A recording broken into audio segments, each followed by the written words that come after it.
Israel तड़फड़ा रहा है, Netanyahu लगातार तड़फड़ा रहा है।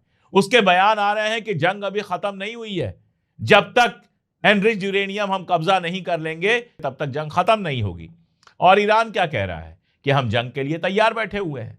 खामनेई साहब के हवाले से एक बयान आया है कि खामनेई साहब ने यह मैसेज दिया है, सुप्रीम लीडर जो है उन्होंने यह मैसेज दिया है कि जो जंग चल रही है उस जंग को जारी रखो जब तक ये किसी फैसला कुन मुकाम पर नहीं पहुंच जाए। वो जंग रोकने की बात नहीं कर रहे हैं, वो कोई डर नहीं दिखा रहे हैं, अलग अलग तरीके से धमकी देने की कोशिश की जा रही है। जैसे एक धमकी आई नेतन्याहू की जानिब से, जिसमें नेतन्याहू अमेरिका से यह कहता हुआ पाया गया कि इस बार अगर जंग शुरू होती है तो पहले ही दिन ईरान का जितना एनर्जी सेक्टर है उसको पूरी तरह से खत्म कर दिया जाए। पहले ही दिन ऐसा बम्बार्डमेंट हो कि ईरान का सारा एनर्जी सेक्टर खत्म हो जाए। ईरान ने बहुत क्लियर किया हुआ है कि अगर आप हमारे एनर्जी सेक्टर पर हमला करेंगे तो मिडिल ईस्ट के अंदर कोई एनर्जी सेक्टर बचेगा नहीं। पूरे इलेक्शन के टाइम ये कहते रहे नरेंद्र मोदी कि सब बिल्कुल नॉर्मल है, और इलेक्शन खत्म होने के बाद कह रहे हैं पेट्रोल डीजल बचाओ, सोना मत खरीदो, विदेश मत जाओ, कम तेल खाओ, ये करो वो करो। मतलब क्या है? मतलब ये है कि इस वार ने, जिसमें हिंदुस्तान सीधे शामिल भी नहीं है, इंडियन इकोनॉमी की ऐसी तैसी करके रख दी। और ये हालत सबकी है। कहीं पेट्रोल डीजल और गैस की प्राइसेस बढ़ रही है, अमेरिका के अंदर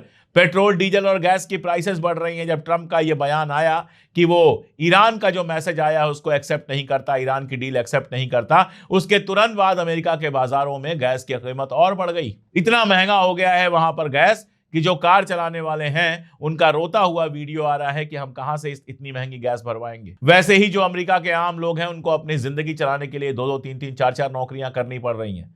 तो बढ़ी हुई गैस की कीमत उनके लिए बहुत ज्यादा परेशानी पैदा करने वाली है अभी। तो अगर ईरान के एनर्जी सेक्टर पर हमला होता है और बदले में ईरान मिडिल ईस्ट का 80-70% भी अगर ऑयल सेक्टर क्लोज करा देता है तो दुनिया की क्या हालत होगी वो दुनिया देखेगी। इजराइल की क्या हालत होगी वो भी इजराइल देखेगा।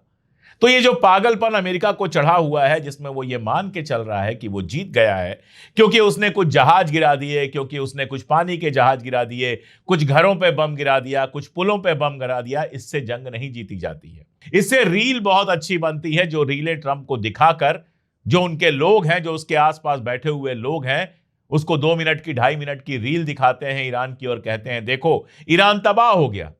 और वो आकर ट्रूथ सोशल पर मीडिया में उल्टे सीधे बयान देने लगता है। इससे जंग नहीं जीती जाती है। जंग जीती जाती है इलाकों पर कब्जा करके, जंग जीती जाती है रेजीम बदल के अपने पसंदीदा आदमी को गद्दी पर बिठाकर, जंग जीती जाती है सामने वाले को घुटने पर आने के लिए मजबूर करके, और ट्रंप इनमें से कुछ नहीं कर पाया।